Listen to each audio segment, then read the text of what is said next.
Super excited. We just flew into Alaska, Southeast Alaska, and there's a little bit more snow than I probably hoped for, but we got 3 of the guys from the shop with me. We're gonna do a 4-day float and camp out and hopefully find a magical steelhead. I was a little excited when we got here and got dropped off, but now the reality sets in that we have a lot of crap to do. We gotta inflate all these boats and then get all of our gear rigged and everything like that. So we were kind of thinking that we'd be on the water pretty quickly, but it's not happening quickly.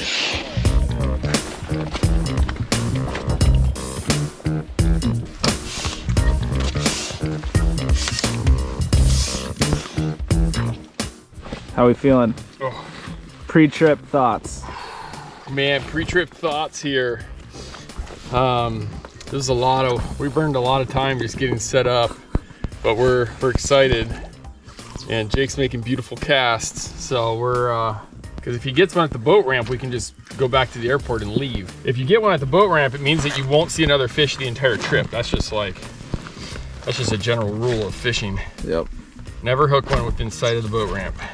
It's definitely wet waiting weather. It's so hot right now, for sure. Way warmer than we thought it was gonna be. Yeah, the water's better? The water's great, man. All right. Yeah, probably. I think it's like a low of 34 in the morning, the water. It warms up to like 41 in this weather. Okay, here it is, the Outcast Clearwater. This is my first opportunity to be in this boat. We just launched. We had a ton of gear. So we got, probably 75 pounds of gear in the back, if not maybe 100. So this is great for 1-day floats as well as multi-day floats. And we're camping out. So we're gonna camp out 3 nights on the river. We're here for 4 days. And so we have all of our gear, all of our food, our tents, all of our camp gear, which is gonna be making it a little bit interesting because there's a lot of snow still. So we're gonna try to figure out how to camp in the snow. I haven't really ever done that before. So kind of the motel type of guy.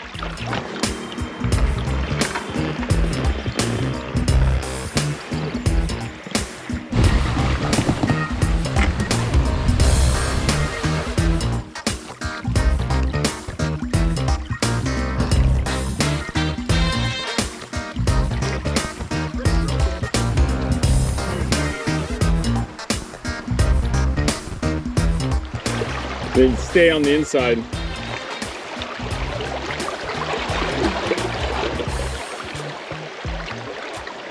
See any fish yet? No. Okay, hooked up to a fish. Jake's coming down to help me. Thanks, buddy. Whoa, look at him go.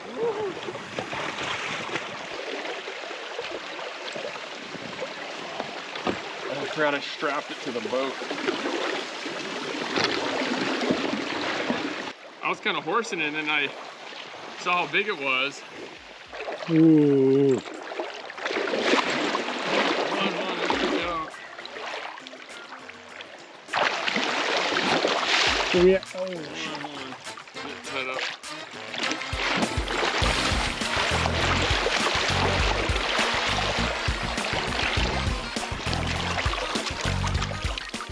It's a bluegill.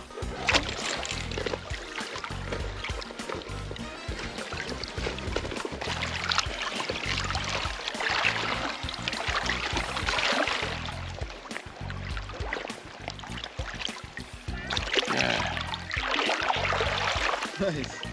Man, I haven't hooked a steelhead in a long time. I've been guiding so much, I just kind of forgot what it was like to hook one.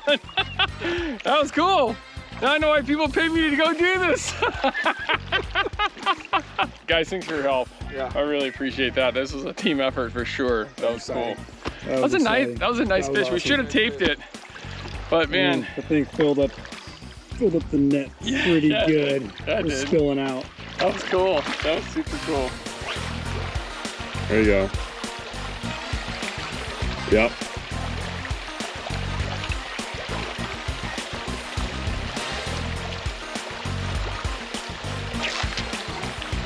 That was a good drift.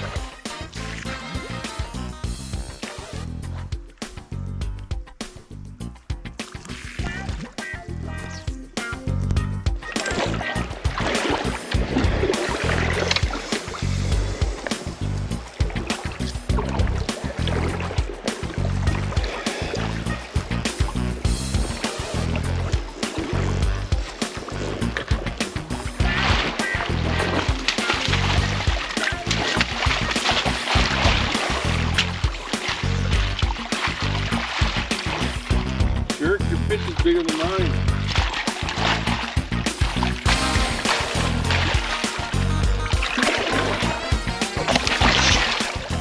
He's right there.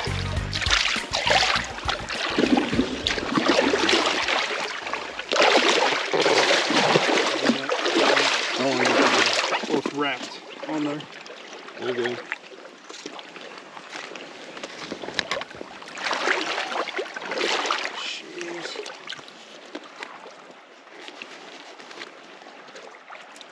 Dude, that's a nice fish.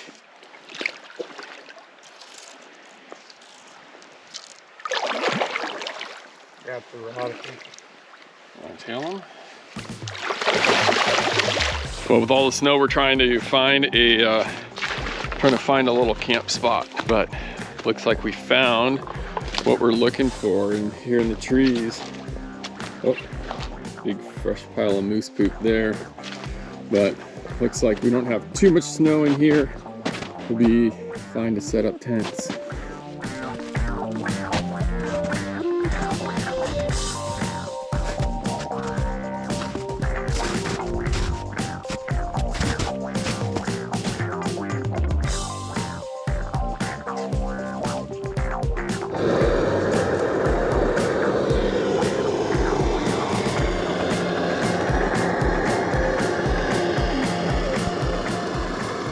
Okay, for dinner, we're having from Patagonia Provisions, we're having their black bean soup, but we're gonna doctor it up a little bit with some cojita cheese that we brought, some fresh onion, we have tortillas, we have some olive oil, and we even brought little packets of Cholula hot sauce. So we're gonna eat like kings tonight. What happened today? So swinging a little tandem tube nightmare fly and just cast it across, and right in the middle of the run right there, thought I snagged up, and then the snag boiled. And it was not a snag. It was a nice big buck on there, and I think fought hard.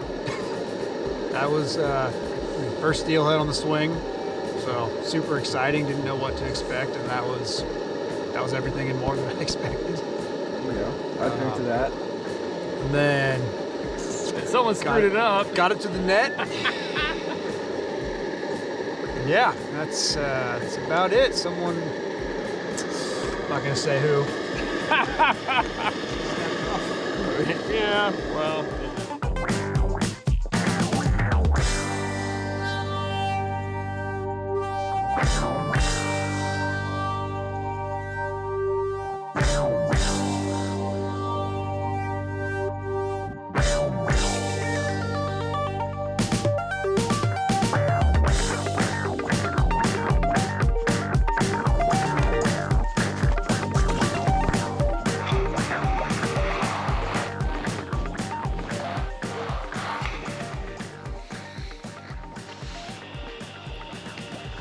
This is great for reading in the tent. Day two, it's a glorious morning. It was freezing cold this morning though. We had some issues with frozen boots and waders and all that kind of stuff getting going. And some of the other guys are maybe a little bit tougher than I am, but, but we're at it. We're out, the sun's out, we're super stoked. We got the boats all loaded up, we're ready for day two. Yesterday we hooked 2 steelhead, and for the very first day we flew in yesterday, we weren't really expecting to even maybe get into any fish. So the fact that we got 2 yesterday is a good sign that today's gonna be a good day.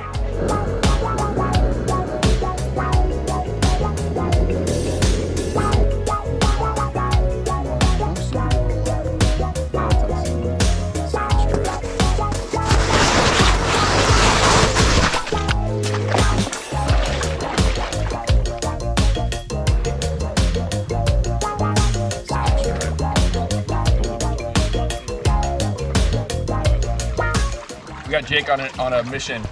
He saw a bobber floating down and he wanted to go get it, and what ended up being what we thought was maybe a simple task has now been a grand adventure. Looks like he's getting it. Watch, he's gonna fall in. Meanwhile, Doug found my water bottle floating down the river. Oh yeah, the hole. There you go, buddy. Here, hold up. Here's a shot of tequila. Cheers, man. Salud.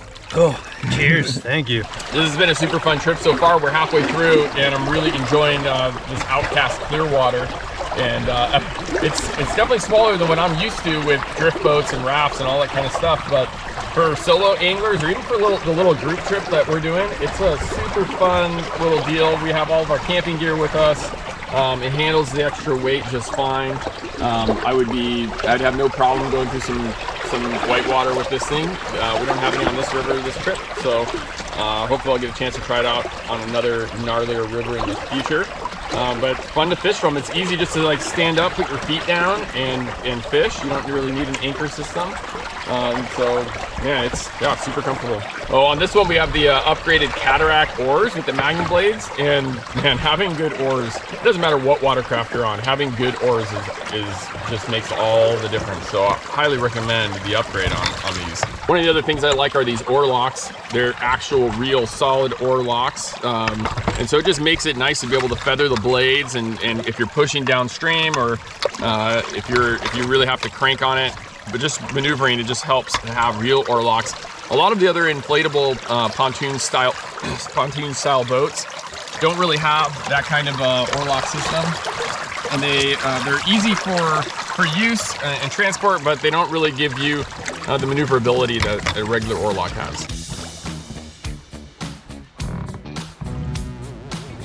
Oh no, me bobber fishing on video. Look at this guy bobber fishing. It's nice that the Clearwater has like rocker to it. Yeah. You know, for going through, it maneuvers better, handles probably whitewater better. I would love to try it. Pontoons are about the same size. Yeah, you sit higher in this one though.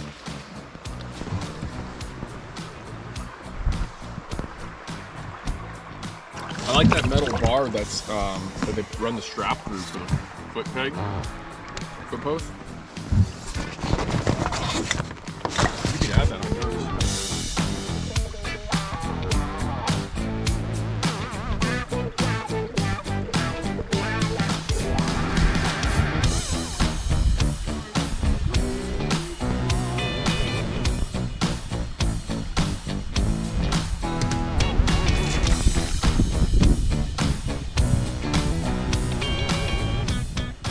Okay, end of day 2. We just set up our base camp here, and we found a spot where there's not quite as much snow, which is kind of nice to just be on the forest floor.